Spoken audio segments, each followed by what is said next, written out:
I am that I am. Adamus, in service to you. Welcome to our gathering. Small group today. Hearty group today. Arrgh. Delighted to see you here. And I know many are watching in online on the internet. I invite all of you to, first of all, ground yourselves in your seat right at home, those watching in. Take a good deep breath. Feel that chair underneath you or the floor on your back. Take a good deep breath and now expand interdimensionally. Expand so you can fill up the room with your energies. You can join the others that are here today in person, truly holding some amazing energies in this room. Take a deep breath and join us here in snowy Coal Creek Canyon, Colorado. Take a deep breath and expand from wherever you're sitting to be here with us. And for those who are just joining in, I'll provide a view at Calder's request of the snow outside. Yes, we had a little bit of a storm the last few days, but that doesn't stop any of you from being here. That, my friends, is snow and cold. Anybody care to walk out there to demonstrate the depth of the snow?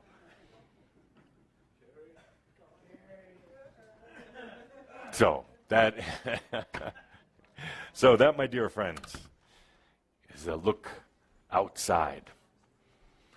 We're going to be taking some looks inside today, so those who are here, take a good deep breath. Take a good deep breath. Be here as all of these others are joining us, bringing their energies into this room. It's not so empty after all. With the bell.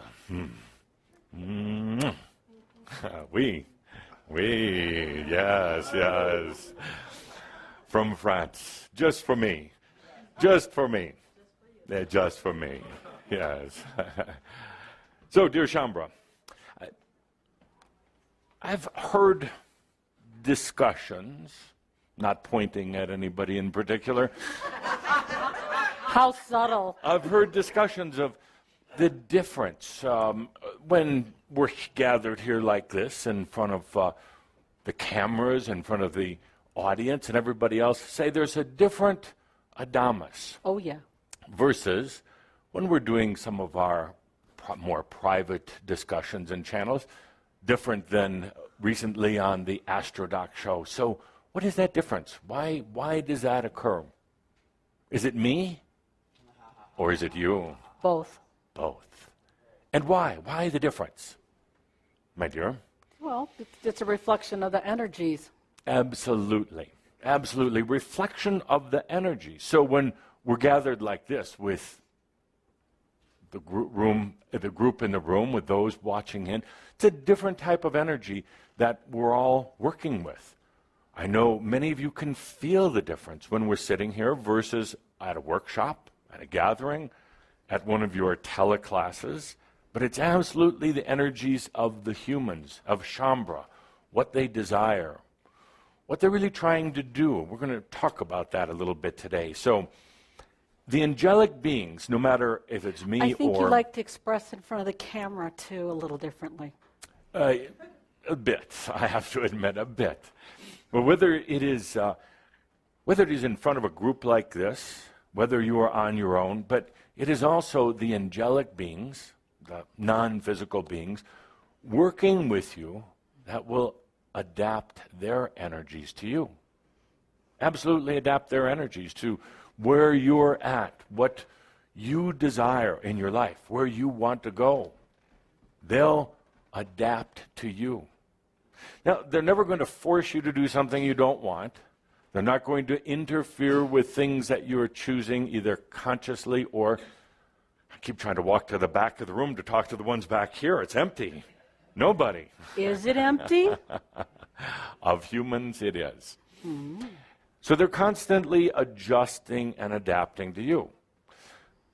The point is, that you can adjust and adapt to yourself as well. You are not singular. You're not singular. As Andra and An know, you're very multiple, balanced multiple, I truly hope. But you're multiple. You have all sorts of healthy aspects, and you can adapt to any situation, whether it is something like a snowstorm, adapting your energies. Every one of you who are here physically today did some adapting to be here, not just because of the roads, but because it's a different energy in here. Actually, very exciting earlier today for those of you who came up, very different than normal. And sometimes that change actually feels good to get out of the old habits. But the point is, you can adapt to yourself. Don't wake up in the morning and think that you have to be singular. You have the same way of doing things. Explore the possibilities of different ways to approach yourself, your life, your invitation to your spirit to come in. Your divine adapts to you as well. The divine is really right here, just not quite consciously aware of it, but it adapts to you, the type of day you're having, your own desires, your own feelings. So be very flexible, as I am, on the different shows. Cheers. Cheers. Flexible? Flexible. Flexible? Flexible. So speaking of that, in accommodating. A recent series of shows on the AstroDoc show with Dr. Douglas Davies and wonderful Linda Visa, we've been talking about core issues related to mostly medical problems. Now, the typical person will take a look at a medical issue, problems with heart or disease or aches and pains in the body. Typically, they look at it, not clinically, but mentally. What's wrong with me? Why do I have this ache and pain? Why do I have problems with my digestion? Why am I feeling very unenergized, feeling very weak? And then Shambra, I was watching the video before. I found it delightful. Things girls say. And I did love the part about I love Adamas. Oh, Saint Germain, but same difference. But, dear Shambra, totally threw Calder off track here for a moment. So, most humans look at their medical issue with fear. We're trying to figure out what they did wrong. We're trying to figure out where they can go to get some sort of relief. To the doctor, maybe to a healer. We've been talking about core issues. What's really the underlying issue? I've talked about several different categories, general categories you can look at. Problems related to physical health, also, in many cases, mental health. Relate to ancestral karma. A lot of your biological issues are passed down through the bloodline that you incarnate back into. So you pick up on those. You accept those into your reality as long as you're accepting that you are a byproduct of your bloodline. And you bring those energies right into the body, and they're really not yours. And you're really not your bloodline. You're really not. Ultimately, everyone will find out that they can get off of this ancestral karma. And it doesn't mean having to sever that relationship in a bitter or sad way. It's just releasing yourself from that bloodline. It also has tremendous implications on the probability of another incarnation, because if you're still very, very connected with your bloodline, you're probably going to incarnate again in that bloodline. Think about it for a moment. That bloodline. Yes, you did think about it for a moment. The bloodline that has maybe carried physical imbalances for centuries and centuries of time. A bloodline that's carried certain characteristics, maybe alcoholism, maybe lack of abundance, maybe continually being servants rather than true masters. And really, no matter how much planning, no matter how enlightened you think you are when you get to the other side, think that you're not going to incarnate, or if you do, you're going to choose a healthy, wealthy family, there's a very good probability that you won't. Why? Because of a type of almost a magnetic or electromagnetic attraction, a suction that pulls you right back down into that same bloodline, into that same family.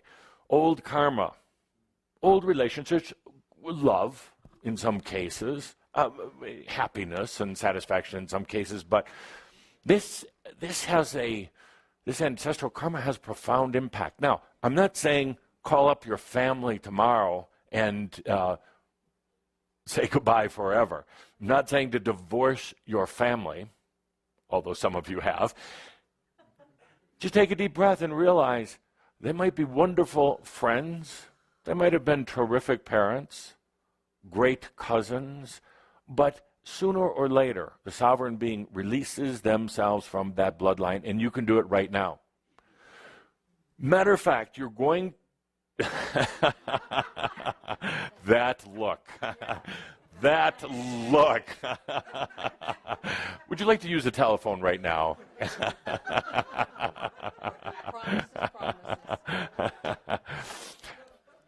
That you're going to actually learn to appreciate your relatives, your bloodline, a lot more when you release them. You're going to understand why they did certain things that were not necessarily by conscious choice, things that they just adapted coming into that bloodline and being part of it. You're suddenly going to realize that they were just a byproduct of their grandparents and their grandparents' grandparents and going all the way back. You're also going to realize that somewhere along the line, if you go back on your family tree, you're right there. One of your previous incarnations, one of your soul's incarnations, it's really not you. But there you are, perpetuating all of the energies, all of the issues, all of the things associated with it. So take a deep breath. Now, that brings up an interesting question that Linda has been aware of, and many of the rest of you. So why is it that so many Shambra, proportionately, so many Shambra don't have children? Why?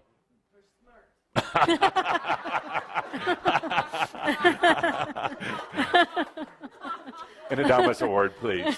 An Adamus Award. Yeah. And your timing was impeccable, my dear. Impeccable. Go, Missy. Good answer. Because part of you understands this whole bloodline issue, and you don't want to be involved in it anymore. You don't want to pass that on to another being. There are other reasons, of course. You chose not to have children, perhaps, because this life was going to be dedicated to you, to your soul, to birthing yourself. Why birth another being when you can birth yourself? I see some nodding of the heads. I see some constipation. It's consternation. Consternation, yes. No, it was constipation. So, dear Shambra, you can release a lot of the health issues that you have right now, and even some of the mental health issues, although mental health tends to be a little bit your own personal karma. That was the second category. Would you like to write these down? Sure. Sure. Please. Number one, these are core issues affecting health. And yes, you can also listen to the entire, Calders asked me to give this message, the entire shows on the Awakening Zone, the AstroDoc show. But, so first, Number one, ancestral karma. Okay. Number two, your own personal karma, your aspects that are out there. They have an influence on your physical health. Let's say you have a very dissociated aspect, a very traumatized aspect. They tend to linger around, as well as do the good ones. And I don't want to just emphasize these fragmented aspects, angry, really pissed off aspects, but they tend to hang around. Why? Well, a couple reasons. First of all, they want something you have that they don't. A soul. A soul. You got the soul. I mean, it's yours. The aspect is a fragment of you, but it doesn't have a connection with the soul. You do. You do. So these aspects, the what we call gray or dark aspects, they hang around, just waiting for the chance to grab that soul. They haven't figured out where it is or how to get it, but they think if they wait long enough, if you go through enough hell, that they'll reach in and grab it. In the meantime, these aspects are hanging around, and as you notice, I'm grabbing you, not patting you. They're grabbing you like claws, digging in. They are literally taking energy. This is what it's their food. You're like a big muffin for them. Chocolate chip cookie, whatever you want. But they're kind of hanging around. They're drawing energy off of you. That's how they stay focused, connected, and present. So if you have a lot of these, you're going to get real tired. They take that energy. Now, not that you can't take more somewhere else, but you're used to being connected in a certain way, receiving a certain amount of energy. So you don't bring more in. And even if you did, you probably just give them more. So you got this kind of interesting, weird balance worked out. But in the meantime, while they're taking a little energy, no offense here, but while they're taking a little energy, they could be affecting a vital organ, particularly the kidneys and the liver, taking that energy right out of you. It's weakening the vital organs. It's going to compromise your immune system, and no matter how much spirulina or echinacea or any of these other things that you take, they're weakening your immune system. Want your immune system back? Let go of a lot of this personal karma and a lot of the aspects, the unintegrated, the traumatized aspects. How do you do that? Well, quite simply, you bring these aspects back into love, back into you, by having a safe home space. Your now moment, where you are right now, your present moment. How do you do that? Breathe and love yourself. Unconditional love, as has been said many times, toughest thing that you're going to face in this lifetime is how to love yourself. You distract yourself. You do anything so that you don't have to take the time to love yourself. You find drama, distractions. You'll intellectualize. You'll get philosophical, all as a distraction. I'm always amazed with this beautiful course that Adamus did called Sexual Energy School. Bottom line is it's about loving yourself, and he actually gives some very practical tips in it. Hello, Flash. Namaste. Namaste. That's Kathumi. I am Adamus. Yeah. Welcome, sir. Yeah. No, to me. Welcome, sir. Thank you. So, where were we? So these distractions, yes, all a way of keeping from loving yourself. When you love yourself, you release the personal karma. You don't have to feel guilty about anything. You do, but you don't have to. Nothing. And you say, well, no, you say, but I really did something really bad, and I just have to carry that around with me. No, you don't. Say, but I really hurt somebody. And I really was a terrible, terrible person, so I better carry that around for a while more. Better inflict a little pain and suffering in my life because I was really bad. And if I don't keep doing that, then I might be bad again. Whipping, flagellation. So, no, you don't. Not at all. Why don't you just try it anyway? Try it for a week. Letting go of all of the guilt, the remorse, the bad feelings, the feeling that if you were truly fully empowered that you go do bad things. You're not going to. you could let that personal karma go right now. That way, the aspects are going to come back in. Finally, a safe space. Finally, a place of love. And that's all they wanted. Like little lost, runaway children, that's all they wanted was the acceptance and the love. But if you're not accepting yourself, there's part of you, many parts of you, called your aspects, that are out there lost, cold, angry, really, really angry, hateful, disillusioned, not ready to come home. Try loving yourself. This is the month of love, made up love, but the month of love. Nevertheless, try loving yourself. So, good. Next on the list. What was the next one from the show? Don't remember. Oh, don't remember. Well, we'll go to mass consciousness, environmental. There's a lot of energy out there in mass consciousness that you're still tapped into, that you still buy into. And within mass consciousness, there are a lot of imbalanced energies, a lot of disease. You're picking up colds and flus from others. Why? Not necessarily because your system is run down, not necessarily because you picked up a bug, but because you're buying into mass consciousness. Colds and flus are like that. They're passed on. Not little germies. I mean, that's eventually what does it. But it's mass consciousness. So we all get colds, we all get flus. You hear it on the news. It's flu season. So what happens?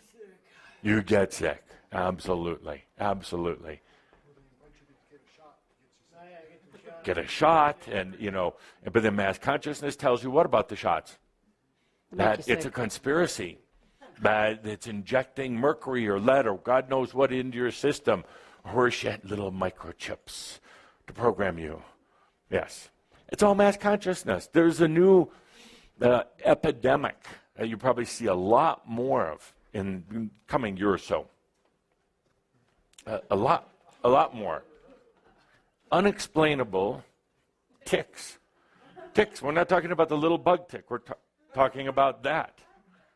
And what happens is it's literally spread through the waves of mass consciousness. And one or two people get it. See, I'm giving it to all of you right now. And then suddenly everybody's got it. And doctors investigate, and they come up with some real BS answer. Must be the water that you're drinking. I don't think so. I think it was a mass consciousness influence. Now, if you all go home and start doing this tonight, and it's uncontrollable, kind of like hiccups, by tomorrow it'll be gone. Do swear words come with that, or just the tick? For you, the swearing. I finally got away. So the point is, there are root causes of the medical issues. You're actually really not sick. The sickness or the illness is a manifestation of an energy imbalance, and most of them are coming from these areas. And you don't have to accept it anymore. You really don't. You really don't. So let's take a deep breath with that. Mass consciousness. So mass consciousness. Now, yes, there are some environmental causes. This coming to Earth as an angelic being into this very dense form, I can feel it right now. I don't come in all that often this closely, but I can feel it in Kaldra's body, with you. I can feel the density. It's like being compressed and condensed. And the most difficult thing about it is you lose consciousness of what's really out there. You lose a lot of ability for imagination, for free and open feeling, sensory awareness, so condensed that the sensory awareness is focused just on the things you're familiar with, the sight, the smell, the hearing, the touch, the taste. It's really awkward, very, very awkward. And there are energetically environmental issues why some of you get sick, because there's still part of your angelic energy that doesn't necessarily want to be here. It finds it very, very difficult And it is, but it's also the greatest sensual adventure that you're ever going to have, ever. There are angels lined up wanting to get here to take your place, not to walk into you, but to take your place, because it is such an amazing sensual adventure. And because they're looking at it from their perspective, they're not nearly as concerned about getting lost in this reality as what you've been. Because, first of all, there are some ascended masters, and they're coming to be some living ascended masters. Living ascended masters. So they now see that it was possible to dive deep into this, forget who you are, and then come back out the other side. So they're waiting to get here. They're waiting for this sensual adventure. But they also want to see that life can truly be enjoyed. It's not just about suffering through and then ascending, as Tobias did in his final few days on this planet, finally getting enlightenment. They're watching, they're waiting to see the new ascended masters who are going to stay here for many, many, many years. So let's drink to that. Speaking of drinks, I understand that there is some libation back there. You might as well open it up for the audience. They were hardy enough to make it up here sober. We'll send them back down the hill. Watch your mouth. Very sober, very sober. Yes, so my dear friends, core issues also affect the mental health as well. We'll get into that in another discussion. But for each and every one of you, right now, take a deep breath. Your body knows how to rejuvenate itself without having to pollute it with a lot of outside things, without having to take a lot of medications, do a lot of disciplines, make your body suffer even more. I'll be last, but hurry.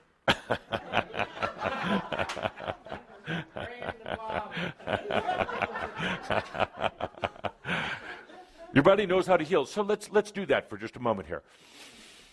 Let's have, it's an experience, but we're just going to do it. Take a deep breath and realize that you aren't your ancestors. You aren't even your personal karma. You can let that go anytime you want. I remember some of the times in the mystery schools where literally the teachers and I had to struggle trying to pull away personal karma from some of the students. They just insisted on it. It was part of their identity. And we said, no, you can let it go right now. Anything, all of it. They insisted on having it. I guess it made them feel more in touch with themselves.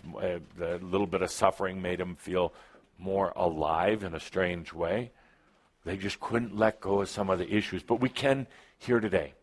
So, and we'll do this with the, we'll let it go with the wine. Hey, do you have any little wafers to go with it?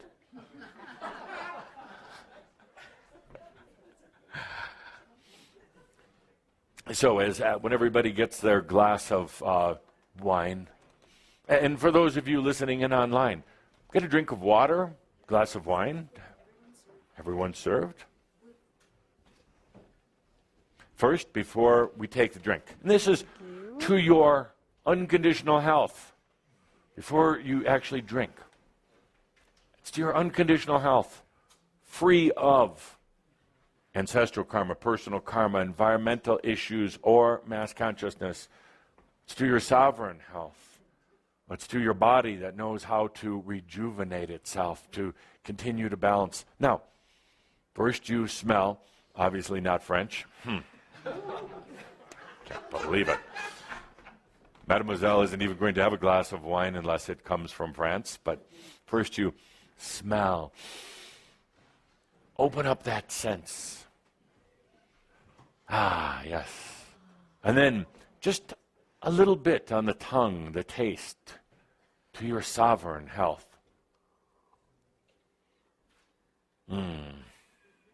Yes, we're getting pictures as evidence. Yes. And then a drink.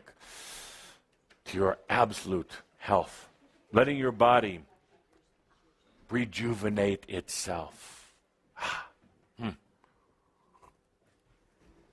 It's not the quantity, it's the quality. It's not about having to drink that whole bottle just to get healthy. It's about being able to take a ceremonial sip. This whole physical issue, I see kind of heating up with Shambro. Why? Because as you get closer to real consciousness, the issues that were stored in the body start coming out. Aches and pains, the ancestral diseases that want to be released. So sometimes they pop up, unfortunately. Sometimes you get a little cancer scare or a diabetes scare. Saying to you, this is not your issue, are you ready to let it go? Or are you going to hang on to it, you're going to play it out, you're going to let it distract you. But in this moment, we can take a deep breath and let all those go. They're not yours. You're a sovereign being, absolutely capable of rejuvenating your own body. Easily, simply, just a sip of wine, sip of water, chocolate chip cookie, doesn't matter. Let's take a deep breath with that. And into today's subject matter.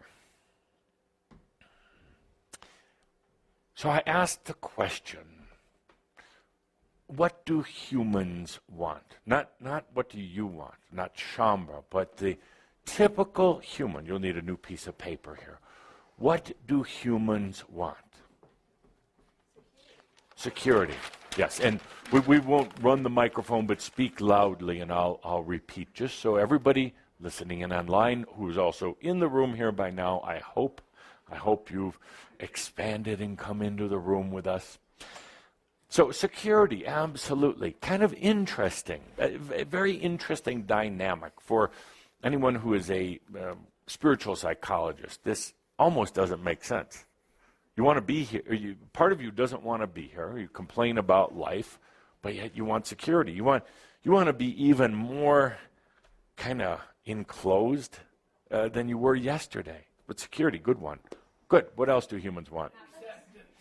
Just one at a time, don't they? Everybody's throwing this at me. Acceptance. Acceptance and acknowledgement. And acknowledgement. Yes. Which is an interesting thing in itself. How is one going to get acceptance or acknowledgement if they don't accept or acknowledge themselves? If you out there listening in here listening, if you have an acceptance issue, if you feel other people just don't accept me, they just don't understand me, it's because you don't accept or understand yourself. And did I hear somebody call out, oh crap? Yes, they want acceptance and acknowledgement. They're in this identity struggle to accept themselves. They try looking for it all the time from others. They most never occurs to them to look at it from within. So they're looking for acceptance. Do my parents accept me? Do my coworkers accept me? Does my wife or my husband accept me? Do average people on the street accept me? So they're constantly looking for that. They're looking for acknowledgement or validation. Acknowledgement that they're doing a good job. But if they don't think they're doing a good job as a human, nobody else is going to think they're doing a good job, you see. Absolutely, acceptance and acknowledgement, constantly looking. What else humans looking for? Happiness. The ever-elusive happiness. What does happiness mean? What does happiness mean? Inner joy. Inner joy. Do you think most people even know how to spell inner joy? Probably not. No. Okay, so under happiness we would put materiality. It could be, yes. But you're absolutely right, and I hear it all the time. You have to. One of the amazing things about being in the non-physical form is if you tune in, you can actually hear prayers, and there's a lot of them every night all over the world. A lot of prayers being said to, whether it's saints or gods or gurus or the unknown, but a lot of prayers, and a lot of them come out with this dear God, I just want to be happy. Like it's up to God? Like God's going to make you happy? It's kind of interesting. And I could do a whole comedy shtick on prayers. I think I will. Whole comedy shtick about when people ask for happiness. What does that generally mean? And then I look into it energetically. It means that they're upset with their spouse or their partner. And happiness is their spouse or their partner is just being nicer to them. They never thought maybe they need to be nicer to themselves. And happiness often is, I just want a job I really love. But then when I ask them, pretending that I'm some archangel, and I ask them, well, what job do you want? What job would make you happy? Well, I don't know. Just one where people are nice to me. I don't have to work so hard, and I make a lot of money. Maybe I don't need to work at all. Maybe I just sit home. And they don't really understand this thing called happiness. What is happiness? Going out to dinner every night? But then you get fat, and then you're not happy with yourself.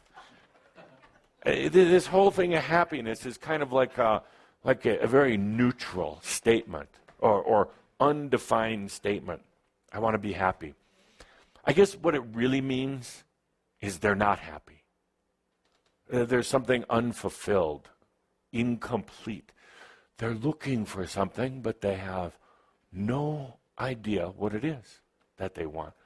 So it becomes a kind of an interesting game, and I hope I'm not being too crass here. Go ahead. But I'm trying to be clear, I guess, clear. But it becomes an interesting game of elusive happiness. Always out there somewhere. Never here. Always out there. I would be happy if my kids were smarter. I'd be happy if I was a little younger. If I didn't have these physical problems. If I hadn't had such bad parents who gave me such uninteresting physical looks. You see, it truly becomes a game. Great. What else are humans looking for? Love. Love. Go ahead. What is love? That's a song. What is love? How is that? Baby, don't hurt me, because they go hand in hand. See? Yeah, go ahead. Go ahead. You can stand. Would you like to be a celebrity? No. Yeah, you really do want to be. I want to be a celebrity. So what is love? That's an interesting thing. I contend that the mass consciousness belief about love is generally kind of warped, because love is generally associated with parents who abused you. Not everybody, but a lot, most, vast majority, the extremely vast majority. So how many of you had parents that says, I'm going to smack you now, or I'm going to deprive you of something, but it's because I love you? And that sets up kind of an interesting energetic definition of love. How many online, I want to ask people here, how many online have been divorced? More than once, more than twice. Oh, keep going. Okay, more than 5 times. So you got married for love. Well, actually, you didn't at all. Most of you did not get married for love. It was karma. You'd been together before. You had things to work out and experience together. So you came back together. You met each other. Oh, I know you. You must be my soulmate. Oh, no, you've just been together before. You had stuff to work out. Maybe you could do it this lifetime. True love will never be found in another person until you find it in yourself. Never have a partnership with anyone else that's healthy and balanced until you have it with yourself. Then every relationship will be different. They won't be feeding. They won't be used to balance your masculine or feminine side or balance whatever. You never select a partner again to complete something within yourself.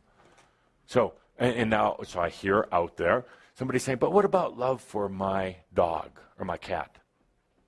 What about that kind of love? You're getting close, because pets are basically extensions of you, kind of. Not you directly, because then you wouldn't like the pet so much, but they're kind of like your energy in that pet. And so it's actually part of the step or process in learning to love yourself. If you can learn to love your animals, your pets, these blessed beings, you can take that now, that same thing, and learn to love yourself. Meow, meow. So, what else do humans want? Come on, don't. Distraction, absolutely, yes. Distraction, they get it. Distraction. They don't know they want distraction. They don't realize that, but that's exactly what they set up. It's a root cause. It's an energy thing. They want that. How come we haven't listed money here? That's really what a lot of it boils down to. Really. Money. Because money gives you security. With money, you think you're going to be accepted. You're going to have happiness. Everybody will love you. And then you're going to distract yourself with all the money you have. It's more in the Western cultures. Yes, I'm hearing. This is a very noisy audience. And not you, but the ones who have joined us. You know, they're willing to speak up more when they're not sitting here. I can hear them yelling at their computers. Yes, it's a Western thing. So, absolutely. But it's not just dollars or pesos or euros, but it's that abundance thing. Everybody wants it because it is a mass consciousness game. It's a huge thing set up in the fabric of mass consciousness. Goods, material, security.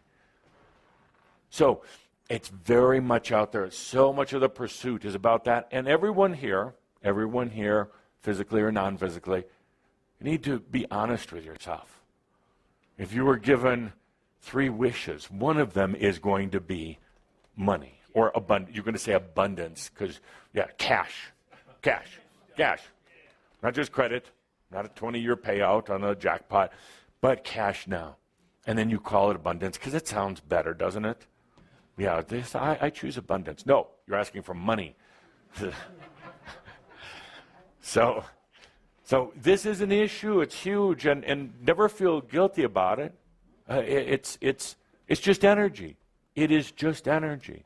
That's all it is.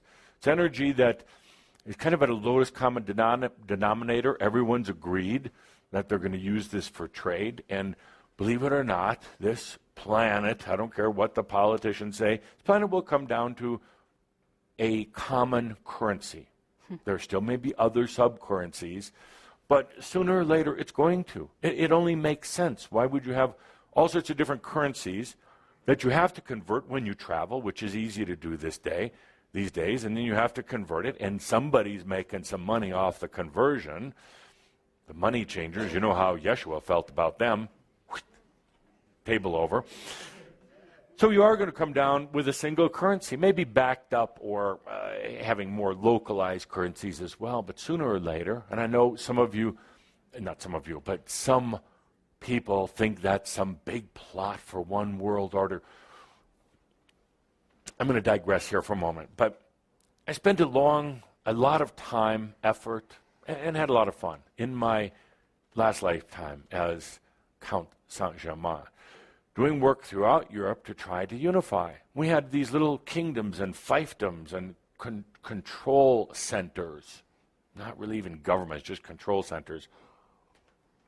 They were basically wasting their time fighting with each other. And the amazing thing is, one year there'd be 2 countries battling each other. The next year they'd join together to battle another country. And this went on and on.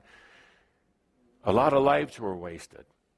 A lot of energy was wasted, and more than anything, it was actually having a dramatic implication on consciousness, on consciousness's ability to expand. It was getting to the point where I felt that Europe was slipping back into the Dark Ages, but a more severe Dark Age than what it had experienced. It was slipping out of consciousness, getting even more lost. So there was an effort to try to put together Europe as a beacon of light for the rest of the world. And to a degree it worked. To a degree there are still problems. Not because of Europe, but because of mass consciousness, because of the human condition. Because the people, I'm trying to say this openly. Calder's trying to say it politically, so we're struggling. People will fight over a piece of land, fight over their ancestors, fight over things that are really rather insignificant, rather than open their consciousness and take a look at themselves as a global citizen, as a universal citizen, as a human being, as something far grander than the house that was handed down to him from their grandfather, or the piece of land that has been in the family forever, or their nationality. None of these things really make a difference anymore. And they are literally keeping consciousness on this planet from expanding. They're literally holding you back because of this consciousness web. And everybody fighting for their little piece of land and for the way it's always been done. Everybody fighting for something that is old and ready to change and wanting to change. You're not an American. You're not, well, yes, you are French. The rest of you are not Americans. You're not Spanish. You're not Germans. You're not Dutch. You're global citizens. And then the French. So, dear Shambra, thank you for allowing me to digress a little bit. But people hold on to things that no longer serve them. Why? Because they don't want change. Because they're afraid of change. Because they think that if they go back to what was done 50 years ago, 100 years ago, or 2,000 years ago, that it's somehow going to make it better. It sucked back then. It really did. Energy was denser. There was a lot more control, a lot more injustice than ever before, less freedom. Things were a lot cruder. I'm always amazed when there are those who want to go back to the Atlantean times. Well, there's some nice things about Atlantis. Food was pretty good. But it wasn't all that great. They didn't have magical powers greater than what you have now. They had some different technologies, that's all. The Lemurians, interesting times. If you like living in the jungle, half human, half animal-like. But this is it now. This is it. So, again, I'm on a bit of a rant today. I hope you don't mind, my precious dear. All is well in all of creation. Yeah. Yes, absolutely. What else? What else do humans want? Purpose. Absolutely. Thank you. Thank you. Purpose. Why? Why? Good question. Should be a relatively easy one. Why do humans want purpose? Gives them meaning to life. You know, it gives them meaning, and it's in a way it's this distraction. It can be wonderful, but it can also be a distraction. Somebody says, "I am an airline pilot," for instance. It's my purpose. Or I am a spiritual healer or teacher. It's a purpose. Or that they are a banker or whatever it happens to be. It's a purpose, and it can also be a rut. But it makes them feel like they have something to do here on earth. How many, I don't need to see hands, but how many are like, well, I'm a parent. That's what I'm here for. Well, no, not really. Well, no, that's the most important thing to me in life is my children. Well, now, do you want that to be the most important thing to their children and to their children's children? So everybody, the whole purpose is just to have children and to pass this down. Isn't there a little bit higher purpose? Children are wonderful. It's a way of continuing and expanding, but not getting stuck. So humans cling to purpose. They cling to purpose. In the midst of the storm, they hang on to that purpose for dear life. They use to justify this life. They get to the other side, and I'll do a comedy show about that someday. Funny things that happen when people cross over to the other side. So often they say, I wasted my whole life on that. And oftentimes it wasn't even in joy. And they realize, put a lot of energy into something that wasn't really all that important. Okay, one or two more. What do humans want? Pardon? Health. Health, absolutely. Health. And You know, it's interesting with so many of the dynamics going on. They want health, obviously. You want to feel good. By the way, pain, which is really what they don't want, pain is absolutely from the mind. It's not in the body. Literally. Body doesn't know anything about pain. It's only the mind. So and that's not just an Adamus fact. That's also scientific fact. If I would stamp on David's foot here, even though he's wearing very heavy shoes, the pain isn't in his foot. It's in his mind. Humans don't want pain. They say they want health, but it's so elusive right now. It really is. I mean, humans seem to be getting more and more sicknesses, diseases. Part of it's because of mass consciousness. You throw it out there about cancer. Throw it out there about all these diseases. If you breathe the air in Cincinnati, you're going to get cancer. That's what they say. And so then people adapt that. Suddenly you have a lot of unhealthy people. I'll wait for that statement. So, okay, next page, please. That's what humans want. And the list could go on and on, but that's a pretty good list. Next page. New page. I thought you wanted one more. One more page. What do Shambro want? You should have figured. Ascension. That's a good one. Ascension. What the hell is ascension? Ticket off this planet? What's ascension? What is ascension? Talk to the camera. There's thousands, millions watching you right now. What is ascension? It's joining my soul in this lifetime. I love it. Good. Good. Good. Yes, thank you. Yeah. Did she get an award for that? Do we award bad behavior? Oh, that was great. You have to be able to laugh. Absolutely. So, seriously. Okay, that's good. Ascension. Shambra is beginning to understand ascension. But I have to tell you, probably the only negative I would give Tobias was I never really got into what ascension is. It remained kind of this nebulous, sugar-coated term. But he was trying. You liked it, yeah. Yes, good.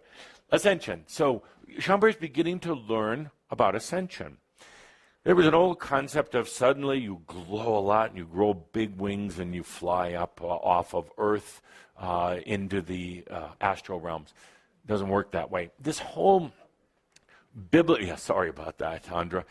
This whole biblical description of Yeshua's ascension, highly overrated, highly overrated. He took his physical body, back with him to the other side, but there wasn't this big glow and angels singing and choirs and all the rest of that. And it sounds very romantic, I guess, but it just really doesn't happen that way.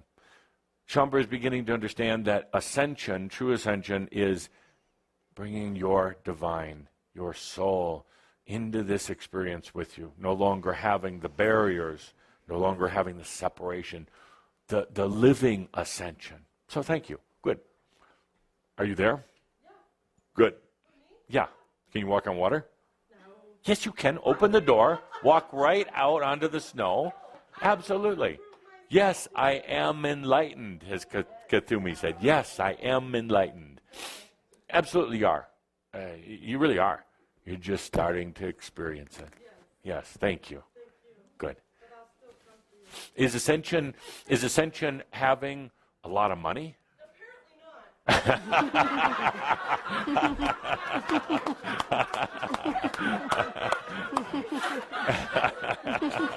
not. Okay. Why did you choose that? Why did you choose that? No, where is the guidebook, okay? Where's my manual? No. You're writing the manual. Whoa. Okay, microphone time. You deserve a mic. Yes, okay, what was your question? So everyone can hear you, the millions out there. I didn't have a question. You had a question. Yes. So where's your abundance? Well, it's here. It's not at all. Yeah, and now you ask about where's the manual? Yeah, We're where's writing the it. manual? We're writing it. Remember what we wrote last week? what we've written for a long time now. We're writing it. It's not there yet. I mean, it's not there in physical form yet, so we're writing it. So what about this abundance thing? Abundance and ascension, can they survive together? I don't know. I ask myself that a lot, actually. Yes. Yes. And have you had abundance? I've had great abundance, and I Good. said, what the hell? Where did it go? So it doesn't matter where it went. It just disappeared, or What I spent it. matters is that you had it in the first place. Yes. Absolutely. So how did you manifest it in the first place? Well, I didn't think a lot about it, to be honest. And how did it come your way? Was it luck? No, I created it. How did you create it? Well, the first big bump, some people died, and that was easy. Yeah. And then the second bump, Easy but true. it was easy. And then I got wiser. I didn't get so upset. The second time I created it, it just came my way, and I created something. Okay. What you did was when some degree of abundance came your way, doesn't matter if somebody died, if you found it on the street, if you won it at the casino, you gave yourself that opening for some abundance. Next, and one of the most important things, and please hear me, you invested in yourself. Yes, I did. And you're not right now. Well, You're tied up. Your energy's tied up in a lot of different things. Who comes last? me. Thank you. Yes, and there's no judgment of that at all. It's an observation. That's for so many of you. And you feel so guilty about doing something for yourself. Before, when you had a little bit to invest, you invested it in yourself, in your future, into your probabilities and potentials, and it blossomed. Right. Now, when did it apparently go away or seem to slightly disappear from reality?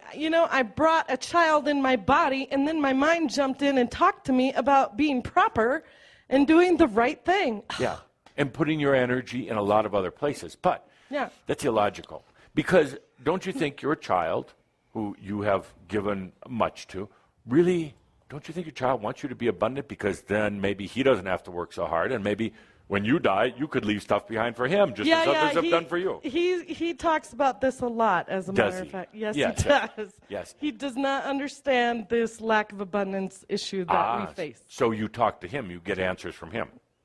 He just talks at me about why we don't have everything we want immediately. Absolutely. But the fact is, if you did it once or you did it twice, you can do it again. I do, and I go, this should be easy. I had a big fat check in my hand. Yes. Standard technology, I can go to that feeling again. Yeah. And this has become so elusive. I notice that I can create fear.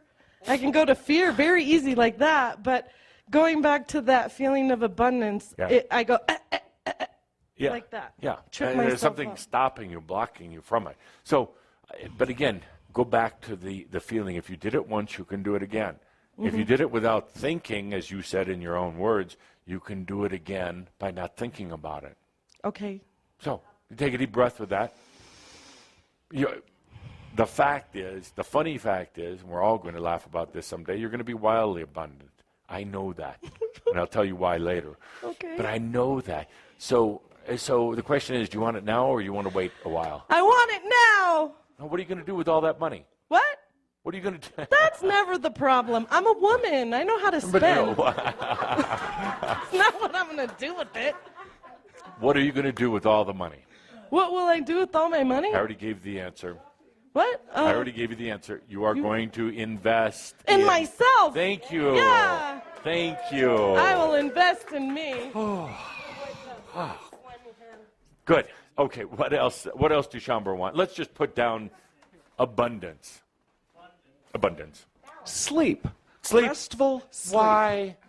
Why? I mean, it would be nice to be able to wake up feeling less tired than I do when I go to sleep at night, or try to sleep, and it's been going on for years. Yes, and Tossing, turning. So many others right now out there are nodding their heads Yeah, it's and like saying, to be able to, yeah. What is that about sleep? Well, to be able to show up in this physical with our divinity with us, wanting to experience everything, and we're walking around in a sleep-deprived coma, trying to transmute the energies from the old to the new. It's kind of Part of that's it really a good thing. sucks. I'm really getting sick of not being able to friggin' sleep, man. Part of that is a good thing, because when you get real tired, your defenses, your barriers come down, and you can actually learn more. And part of it is by design, not my design, yours, for all Chambre. You do this thing with sleep deprivation so that you're a little bit more open to some higher concepts. The mind thinks it needs sleep. Your body doesn't need much. Your spirit self doesn't need much. Tell my body that. I just did. Your body doesn't need much. Okay. Here's a give away a little bit of a secret. We have this thing called Kihak that's going on right now. Great group. We're coming into we're in our 8th month of Kihak. We haven't talked much about it, but there's a lot going on. We do a Wednesday night dream gathering in Kihak. Every Wednesday night, we gather everybody up. And for the most part, they think we're in some secret session in another dimension or off in another universe. Not usually. Oh, we talk for a little bit. And just putting them to sleep. So they get about an hour of real sleep. Real sleep. We put them to sleep. They just sleep in the house of Kihak. I get some of my most restful sleep sitting in this chair. Absolutely. Yes. Absolutely. Yeah, it's yes. amazing. Yes. I told her, I said, please don't let me fall asleep with my drooling, with my head hanging Oh, that's down okay. We won't while I'm in mind. front We of all won't shine the cameras on you and pour water on your head. Oh, yes, you will. I know you. Yes. But so sleep is an issue.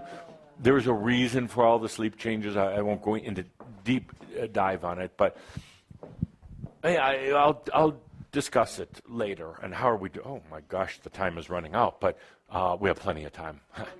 So good. That's a good one. You'll see hopefully in a little bit. Yes, you don't need 8 hours of sleep. That's mass consciousness overlay. You really need about a good couple of hours of deep, uninterrupted, non-mental sleep. And the problem is so much of your sleep right now, for all of you, is very mental. Very mental. You wake up exhausted. You're trying to figure things out in these other realms. Part of the problem is, even if you did, you're having a hard time bringing that wisdom back here. So it's really a matter of, let's just figure it out here rather than out there. Use that time at night for really sleeping or for some new adventures rather than just trying to work out all the mental details. Yes? What does it mean if you sleep really well? No, And I do. that's excellent. That's excellent. Is that a problem? Means that people in the back row are going to throw things at you. It means you've learned to balance that part of you. In this human reality, you do need sleep, and it's more of quality rather than quantity. And if you can allow yourself in sleep state not to be having a lot of dreams, and there's nothing wrong with dreams. The fact is, at any given point, even right now, you're having dozens of dreams that you're not even aware of. When you go to sleep, oftentimes you go into very deep dream state. That's different than sleep state. So you still might be having some dreams, but the concentration is on the sleep. Physical rejuvenation, mental quiet for a little while. Imagine. Here's something you could do. You really don't have many safe spaces in your life. Your car, maybe, but it could be hit by another car. Most of you don't have safe spaces anywhere.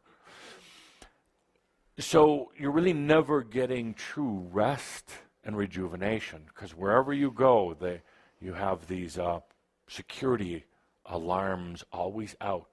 Even if you go into the other realms, that's even a lot more unsafe than here sometimes. You haven't created your own house, a angelic, quiet house. Tobias talked about his cottage. Beautiful. He did a great job of imagining it. It was flexible, and it was like a country cottage, in the late summer eve. It was beautiful. That was his safe space. That's where he went to. And he made it so that it was only he that went there, that no one else could infringe. It wasn't done out of fear. He said, this is my space. So he created a dimension called Tobias's Cottage. That's where he went to relax, rejuvenate, imagine things. I suggested the other day to one of the groups I was talking about, create a website, your own website. And they're easy to do these days. Don't tell anybody else about it. It's your place to go. You're used to using computers, go there. I mean, some of you may say it sounds foolish, but click on it, go there, and just sit there. Put in some nice pictures if you want. Write little notes to yourself. Tell yourself how much you love yourself. This is your safe space. This is your safe space. Or just imagine it. Imagine a place that's totally safe. Humans don't have safe spaces. That's why the first issue on the other sheet was security, safety. So it's difficult to rejuvenate your body. You have a safe space to go to at night. You can really sleep. Not just dream, but sleep. So do that. Create a safe space. Microphone, please. The interesting paradigm, and I know I'm not alone, we chose to come here just for the experience. Yes. And most of us, I'm sure, have had, at this time, being born when we did, hacking our way through the jungle for consciousness to be able to move, Yes. have enjoyed, for better or worse, rich or poor, extremely rich experience. Yes. Anybody here lacking in experience? You want some more experience? I'm like, Anyone here? experience burned out. Yeah. You know? You got your fill. Yeah. You got more than your money's worth. Yeah, although I understand I created everything, I Yes. chose it. I'm not a victim, okay?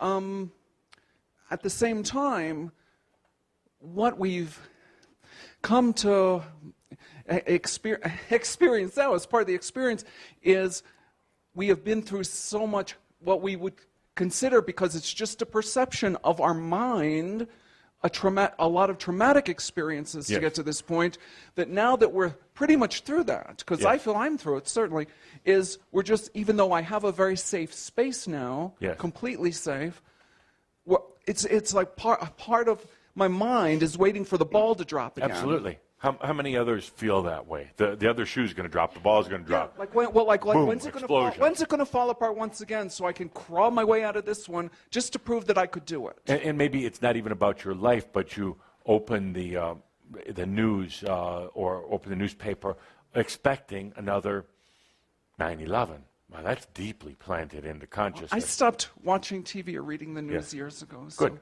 Yeah. Good. I So- create plenty of my own. I don't need any outside.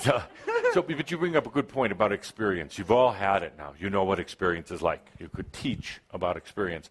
So aren't you at the stage now where it's experience management? Yes. Perfect. Managing the experiences that you want. Not controlling them, but choosing them. And not having them seem to come from luck, destiny, or some unknown God, but by your own choice in your own hand. Wouldn't it be great, Timothy, if tomorrow you could experience what you wanted to experience? Absolutely, as long as you're first. Yeah, yes. But so often, you just go into experience and kind of resign yourself to the fact, when you wake up in the morning, you walk out that door, oh, it's going to be an experience, I don't know what. And they tell me I'm creating it, but damned if I figured out how. But I'm going to have an experience. Wouldn't it be incredible? Maybe that's another show, another book. Experience management. Experience by choice. Experience just for the hell of it. Yeah. Good. Couple other things. I do have to get to my point. Yes. I was going to say self-love. Self-love. Because everything we've been talking about so far, the anxiety, the second shoe dropping, and all this stuff usually comes because of how we react to what other people are thinking. Absolutely. And because we make ourselves beholden to that. So personally, for me, I'm trying to understand the self-love and really embrace that, because I think all these other things go away if I can truly get to that. Very well said. Very clear. Thank you. And said very simply, absolutely, self-love. Yeah, you've got double duty today. Microphone, Oh, writing so on much the fun. board. But self-love, and actually, we could just stop there and we could say that's really what it's about. And that's really, you save that part of the experience on this planet and for your soul till the last. Do everything else, and then, oh, by the way, learning to love yourself. A lot of metaphysically oriented people will run at this point of self-love. They'd rather do anything else. They'd rather chant with crystals, sit in sweat lodges, or whatever it happens to be, sit at the feet of gurus, anything other than self-love. Why is that? Doesn't it just take a deep breath? Imagine you're an angel, an angelic being right now. Does that make sense? You hear that from the humans, or see how they react? They run the other way when it says, time to love yourself. They love the game too much. They love the game, absolutely. They love the game of distraction, but loving yourself really is about releasing a lot of old things. Really is learning to embrace yourself, like you say, learning to accept yourself, loving yourself. What else? Why else is it so difficult? Thank you. Not to love yourself. Where did that come from? Religion. And anybody who wanted to control. Absolutely. Anyone who wanted to control, because do unto others first. Don't be so selfish. Love others, but never yourself. Is there any course that's taught in school, regular school, about loving yourself? No, because what? Some group would come up and say it's perverted. It's dirty. It's against the Bible. And more than anything, God's going to be really mad. God itself, it's the devil. Because only the devil would say to love yourself. Now, people actually believe that. And they actually accept it.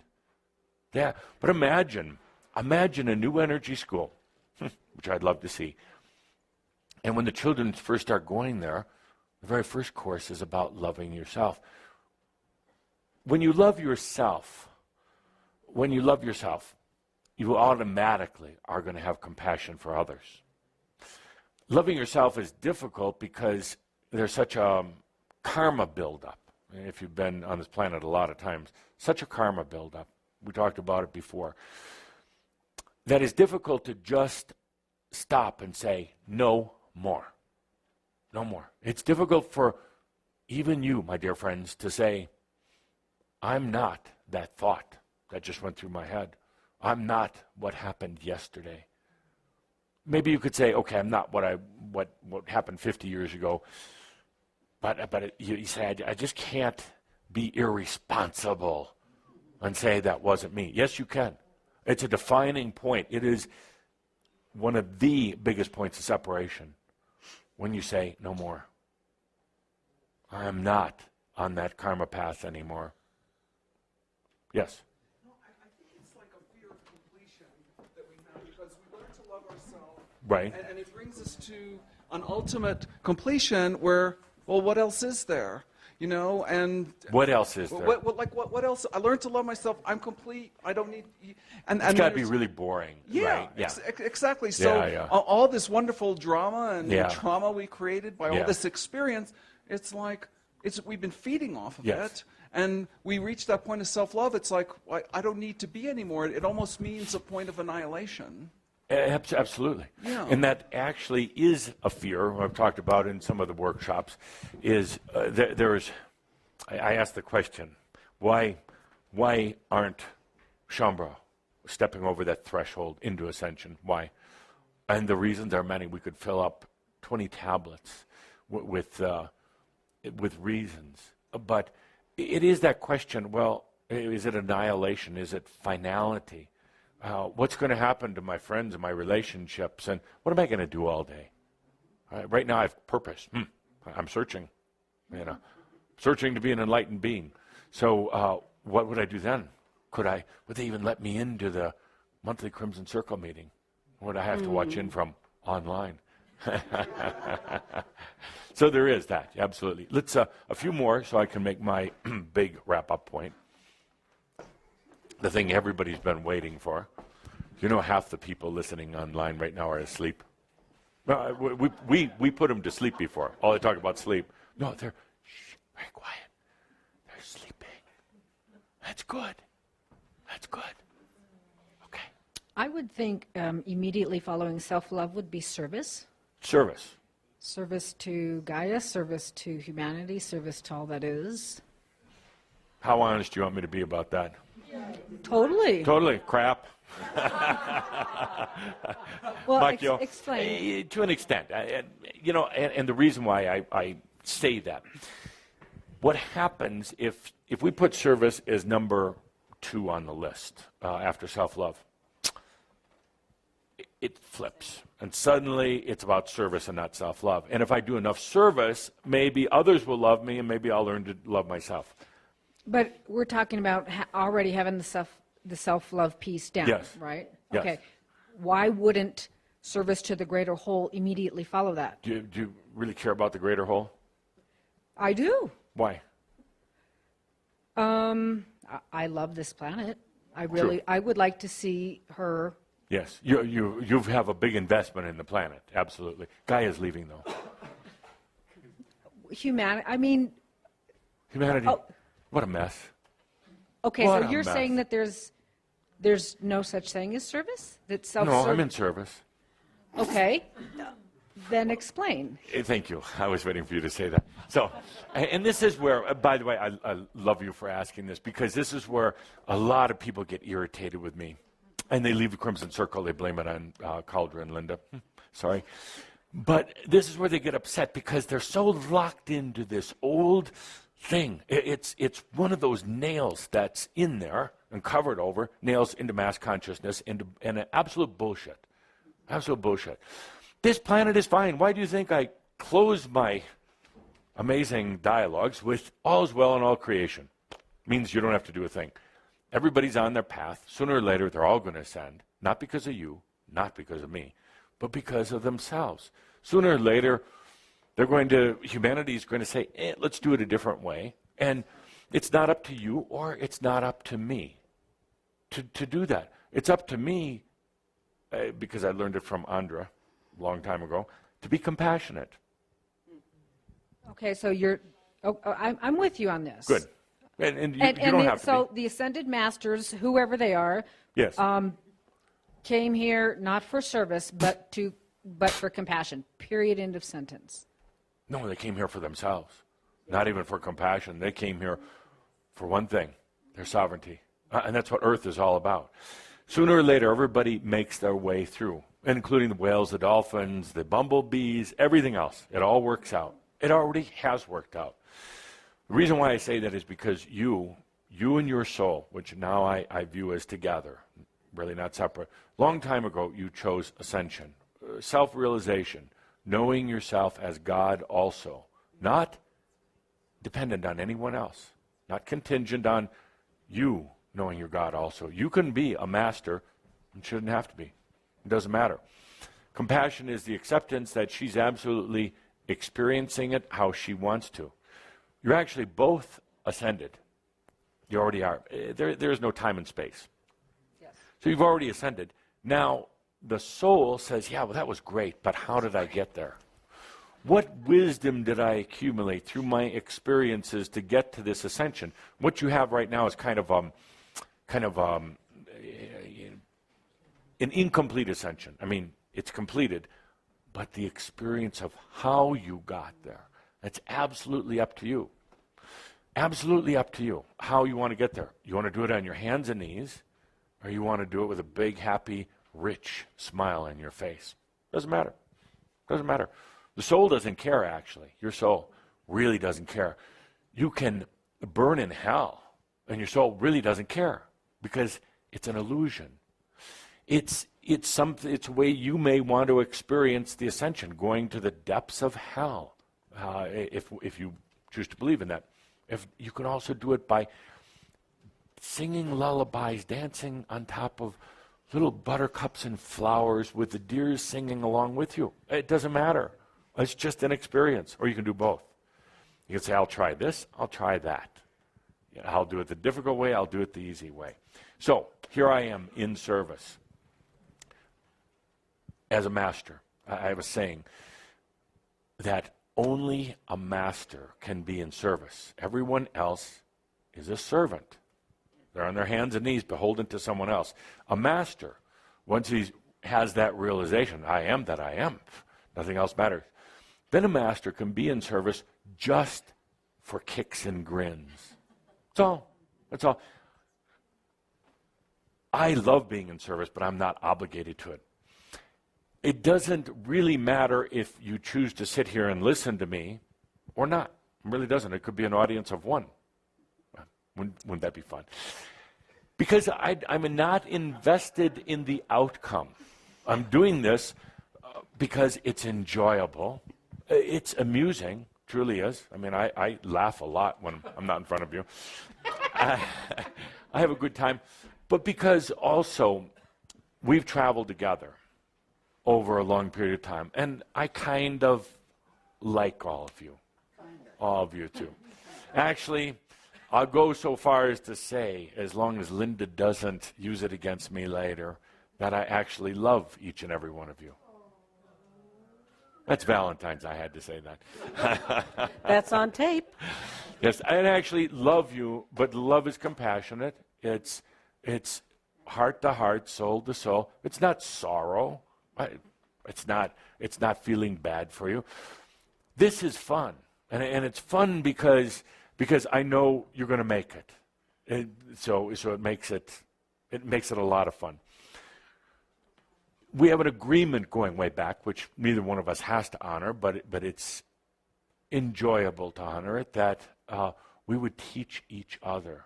You've taught me in the past. You truly have. And I'm at least trying to help you open your eyes right now. Big thing is open the eyes. So sometimes Linda says I'm maybe too provocative.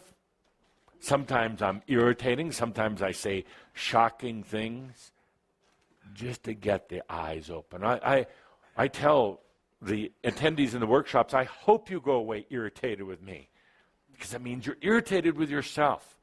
You're no longer happy with the status quo. Somebody said something to you, which is just me reflecting it, what's already there, to shake you up a little bit, to get you we could get together once a month like this and do very calm, beautiful meditations, and we can talk about the angels fluttering around you, but you want more than that. You've been there, done that. You've graduated that step. Now we're here to get those eyes open and get you to realize who you really are. So service is fun, but not to save the planet. Planet will be fine. Gaia's leaving anyway. Not to save the whales and the dolphins. You know, there's some species that want to leave right now. They've been here in service to a long time. They want to go back to the celestial oceans. The oceans here are getting a little bit polluted. There are energy holders, indigenous tribes on this planet that are so ready and so tired. They've been here holding the energy. They couldn't wait for you to come along so you could move the energy and be the energy. They were doing this for centuries. My God, some of them have been around since Atlantis, chanting, doing the smoke thing. I love the video today. Holding the energy, waiting. They're so glad that you're here. So we could put service here, but be a little cautious about service. It can be distracting. Serve yourself first, then talk to me about service. Okay, thank you. Thank you for letting me be direct. Thank you. And an Adamus Award for you, my dear. More valuable than gold. It is. You're legendary. Now, it's getting a bit late. Calder's warning me that I only have so much time. So let's get to the point. We could make this list go on and on. Other things Chamber wants. Would you stand up, please? She wants sex. Cameras, all the cameras on her. And now, over to Joe. Oh, you were speaking for Shambra. For Shambra, not for yourself. Okay. Sex, yeah, sex. That brings up a good point. That's a good point, sex. Now, a challenge for Shambra. Oh, crap. Now you're getting on cue. You're learning to do it right in the moment. A challenge for Shambra.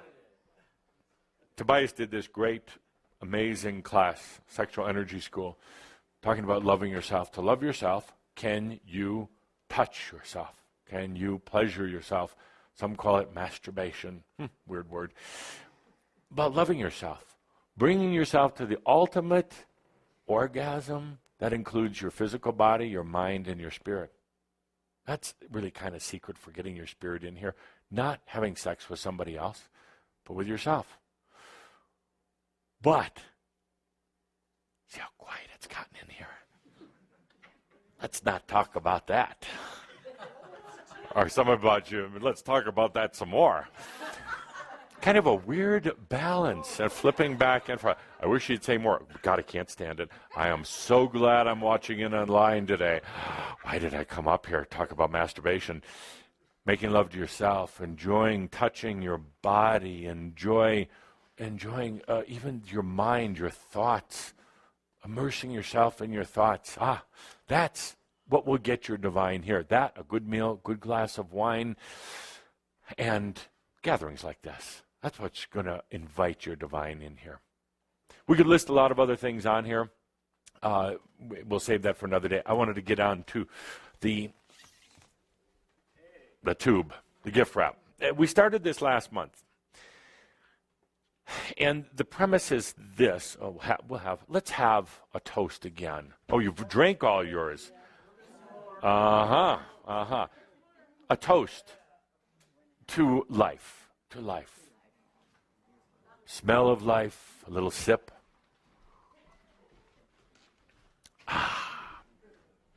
We talked last month, I talked last month about the tube. Had dear Linda get a roll of gift wrap because it's such a great symbol. You're in the tube, you're living in the tube. The tube is very linear. As I said last month, you're living in this tube, and what do you see? Ugly cardboard. Kind of grayish brown, drab, not very inspired. This tube represents the path, as you can see in here, the path of your life, a path of your karma, your ancestors. The path of mass consciousness is sending you down the tube.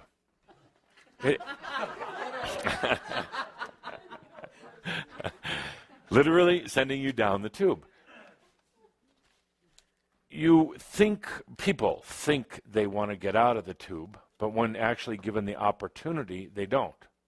They actually just want a little bigger tube. And they want to know what lies ahead in front of them on the tube, which is kind of silly. Predictions and prophecies, very, very silly. I'll explain why in a moment. So they go through life in the tube, and then they die, and they kind of really never get out of the tube, really, for all intents and purposes. And then they incarnate back again and continue traveling along in the tube. And you could just imagine one tube after the other after the other.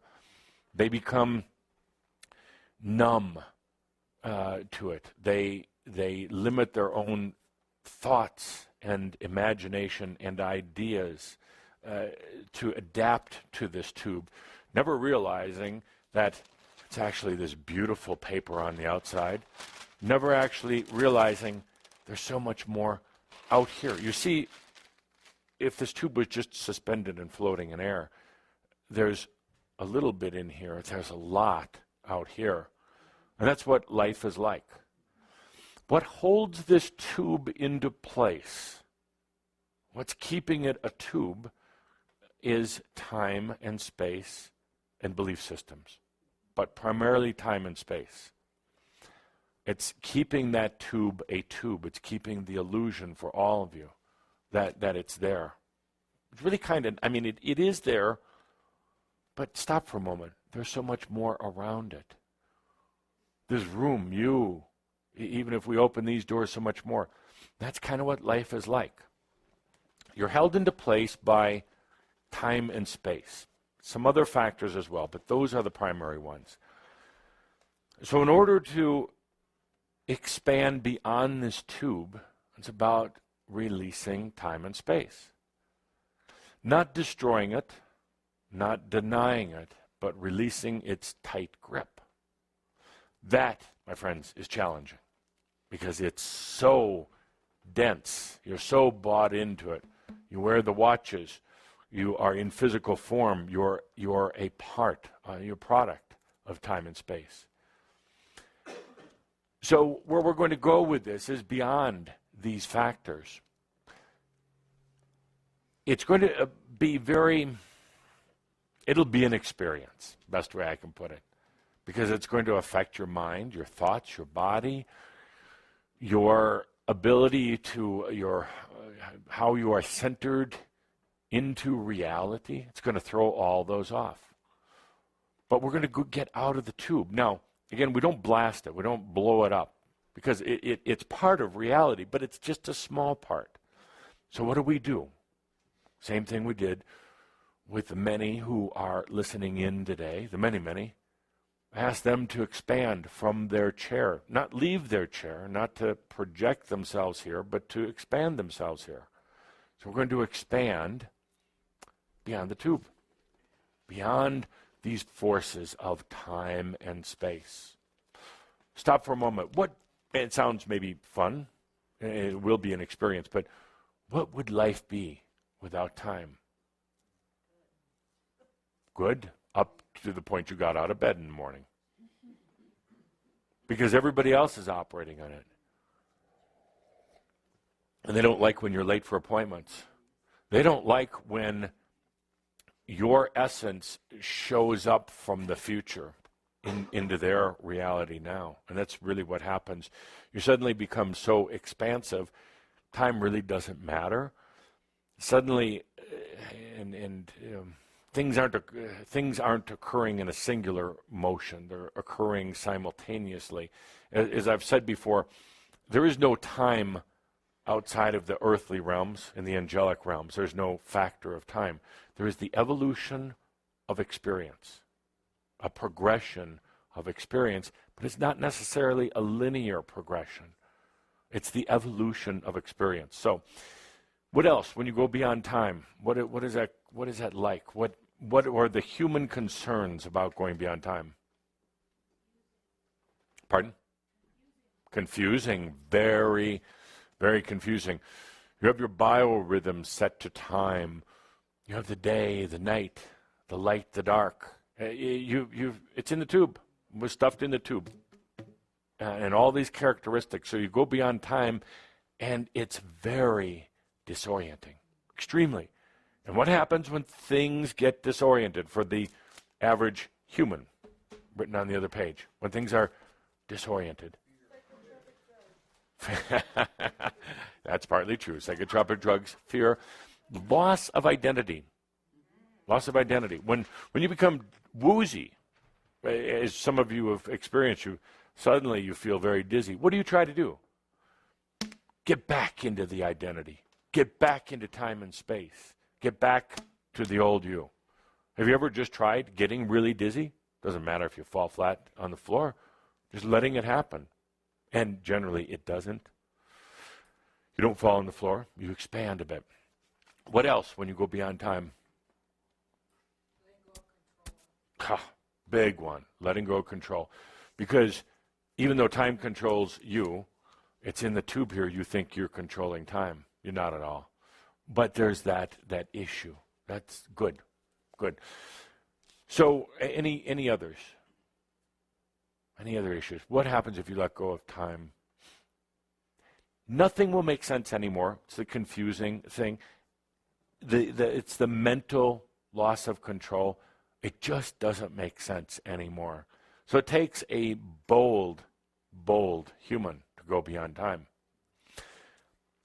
It is not a attribute that you have to fight. You do not have to break out of time. You expand through time. You don't have to conquer time. Those ways of the old mystery schools are old. There's a lot of work in the mystery schools and a lot of the retreats that were done to conquer certain things. But time does not need to be conquered.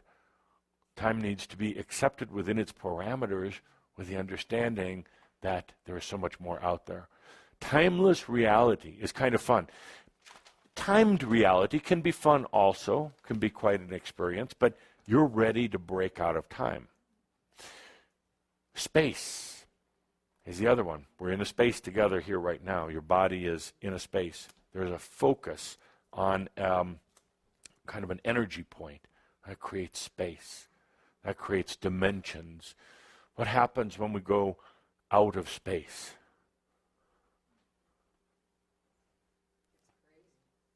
Again, confusing, absolutely, absolutely. Fear of physical annihilation. Fear that you're going to...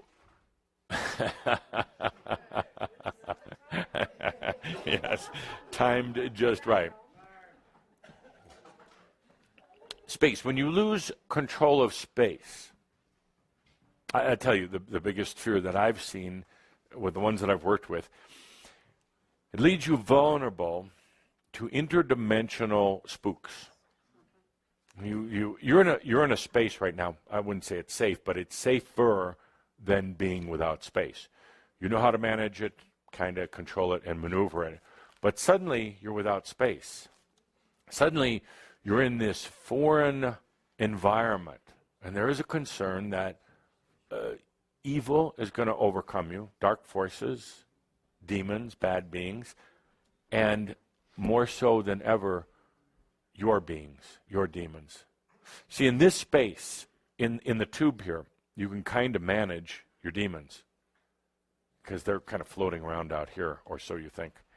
So you can kind of manage them, but the moment you go beyond space, suddenly you're in that same big pool with them, that same grand dimension.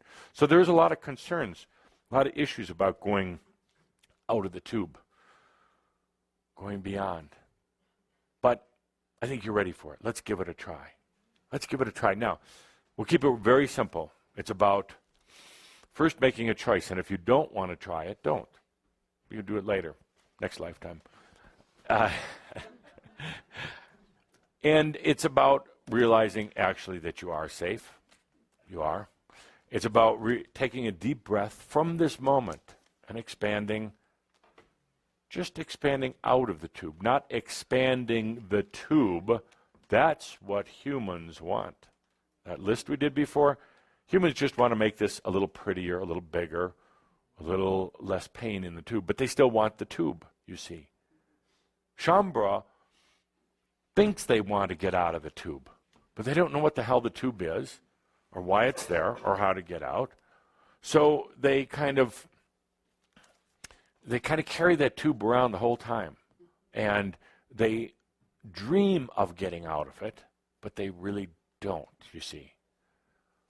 So they're dreaming from within the tube. And that has a value, actually. It's brought us to this point. But let's try getting out of it. We're going to ask John to play some of that wonderful music he was playing at the break. Yes. And because music is always nice. Because the mind needs to think that it's doing something so it can listen to the music. And let's expand out of the tube. Out of time and space. The elements that are really holding you in. Yes, belief systems too, and all the rest of that, but the attributes of time and space keeping you in here. Let's expand outside. So take a deep breath. A little bit of music.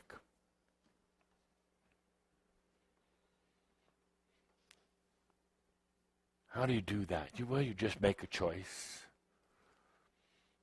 Maybe feel yourself floating.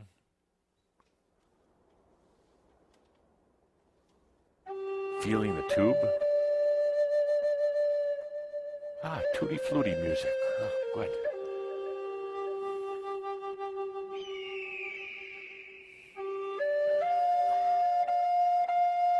So, time and space, concepts that you've agreed to, you've allowed, but now it's time, at least to test the waters. At least to feel what it's like outside of this tube.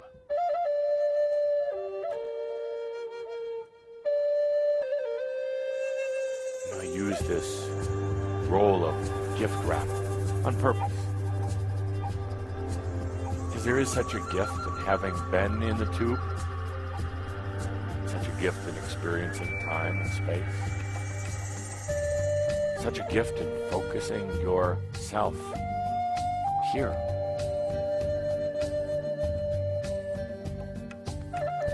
It's also a gift to be able to go beyond that when you choose. When you choose, at will. At will, being in time and space. At will, being beyond.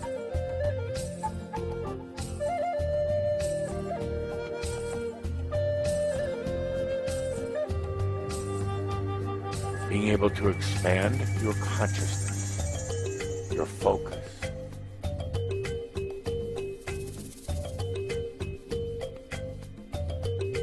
Giving yourself freedom, actually.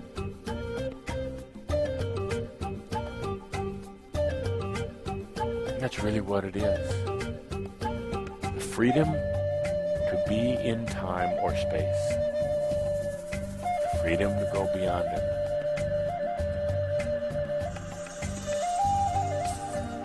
The freedom to choose any energies anytime you want.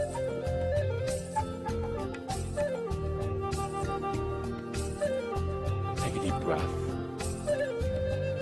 your safe space, beyond time. What is time? Just a measurement. Beyond space. What is space? Just a focal point. So beyond measuring, beyond focusing,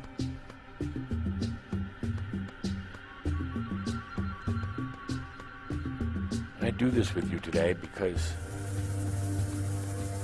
this divine, the soul, it is timeless, it is spaceless, it is truly free.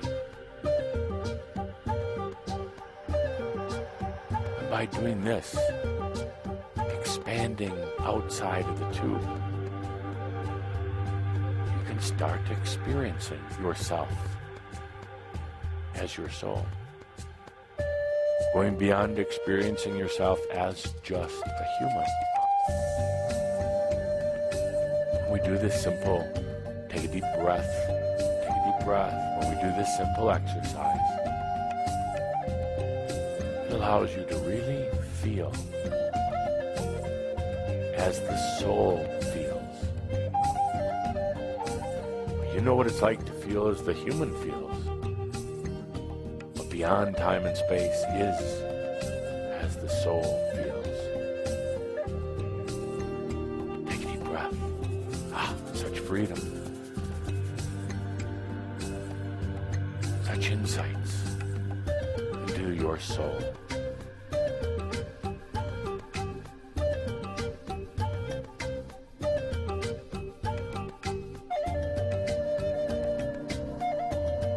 You see this soul self.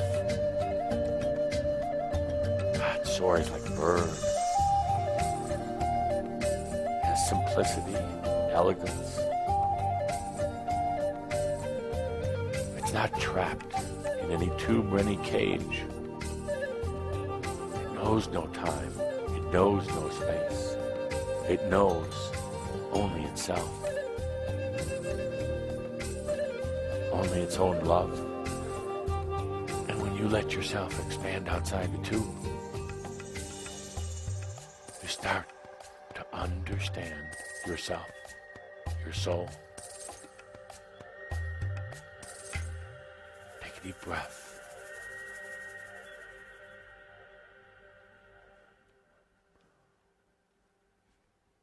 Keep breathing deeply.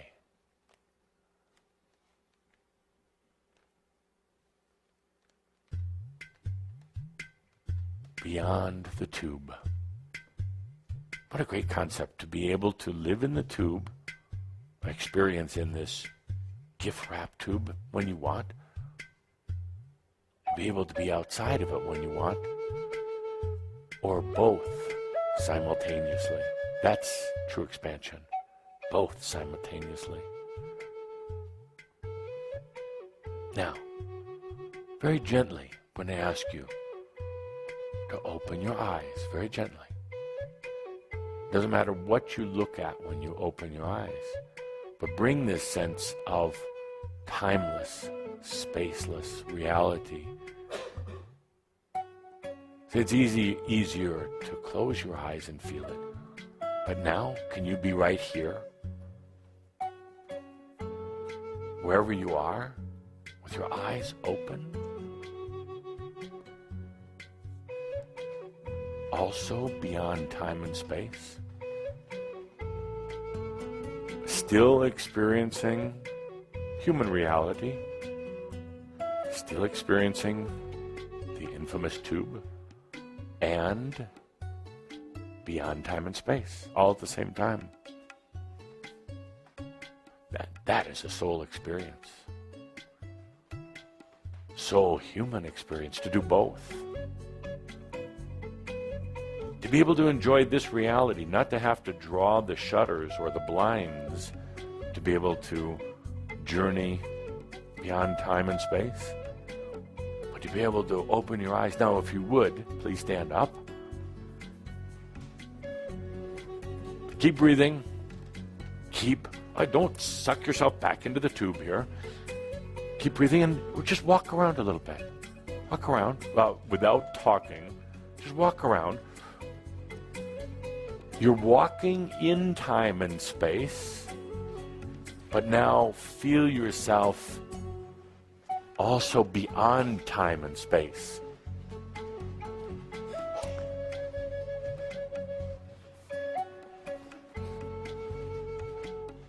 See, now get used to it. Eyes open.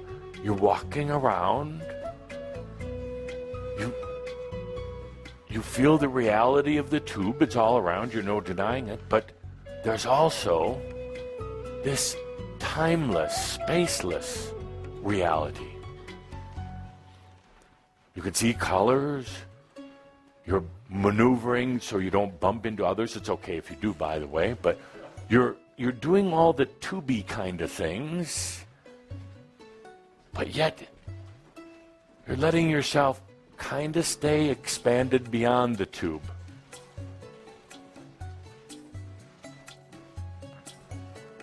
Kind of doing both at once. And this is important because so many times you can go into an altered state, but it's separate. And you may be seated anytime you want, or you can hover if you are that enlightened.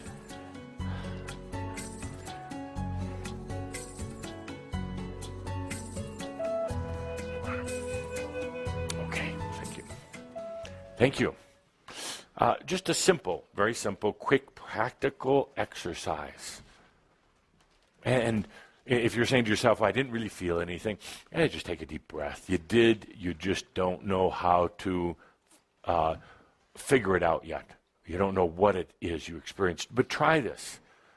Just be playful with it. Try it. Continue doing it at home. Probably not best while you're driving, Cauldre tells me. But try it at home. And it's the integrating in the tube, beyond the tube, all at the same time. Being human, being spirit. All together. Not separating it anymore. I wanted to talk today about, actually, I haven't even gotten to my main point, so I think we'll have to save it for next time. I want to talk about by the way, one point back to the sleeping issue. So often when you're sleeping, you're not really sleeping. You're doing active dreaming. You're kind of in a non-physical state of being in the tube. You're trying to figure everything out. You're trying to like figure your aspects. You're trying to figure out your day-to-day concerns, your relationships with other humans, and it can be very tiring because you're still kind of in here, but just while you're asleep. True sleep, you go into this expanded state, and it can be for 5 minutes, it can be for a few hours, and in the true sleep state, there's not all this activity. True sleep state does not focus on the dreams. You're not trying to resolve things. The true sleep state that some of the key hawkers are starting to feel is that they don't need to do worry dreams anymore. They don't have to try to figure out what's going to happen next. We'll continue this discussion next month. I'm sorry, I get to talking, and I just enjoy it so much. Because today we're supposed to be about probabilities and potentials. Haven't even gotten to that yet. That's another 2 hours. Probabilities and potentials. But I'll give you a few insights into our next month's discussion. When you're in the tube, you're not seeing many potentials, you see, because it's very, very limited. Yes. When you're in the tube, see, your focus is rather limited. You're not really seeing all of these grand... Can you see my eye in there? You're not seeing all these grand... This would be a great shot for the video. This is a YouTube all by itself.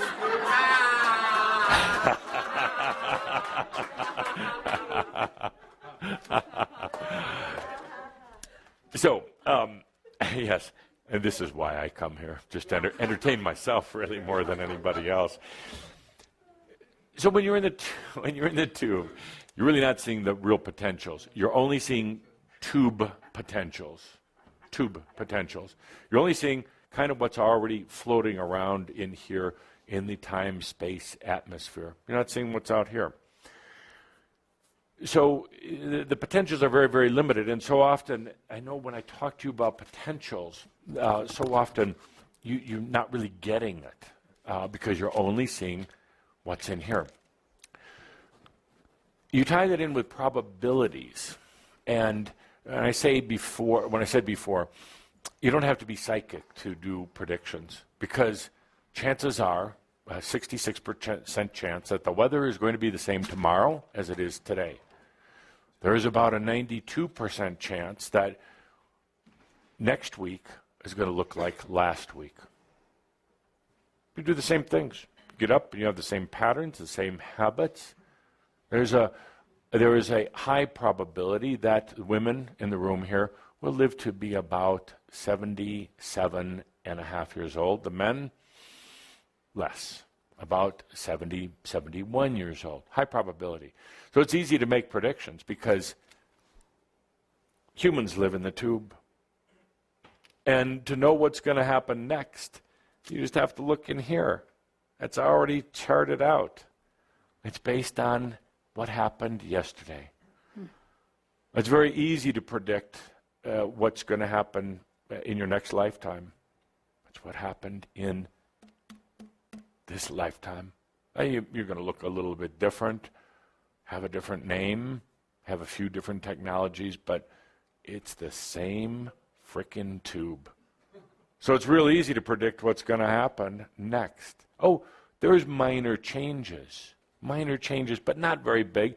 You add onto the tube, but it really doesn't change much.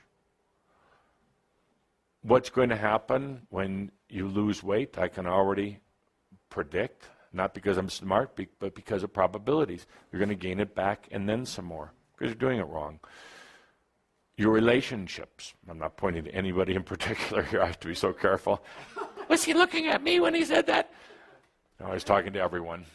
Your relationships are going to have the same problems. If you dump the relationship you have now, you're going to have the same tubeful relationship that you had. It's just going to continue. Why?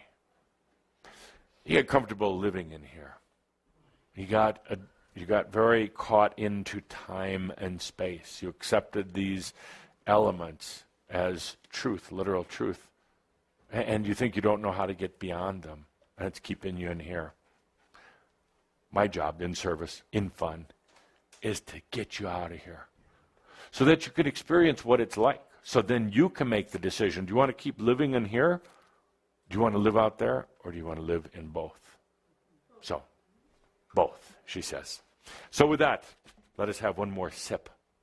Whatever you have to drink, doesn't matter. One more sip. To life. To life in the tube and beyond the tube.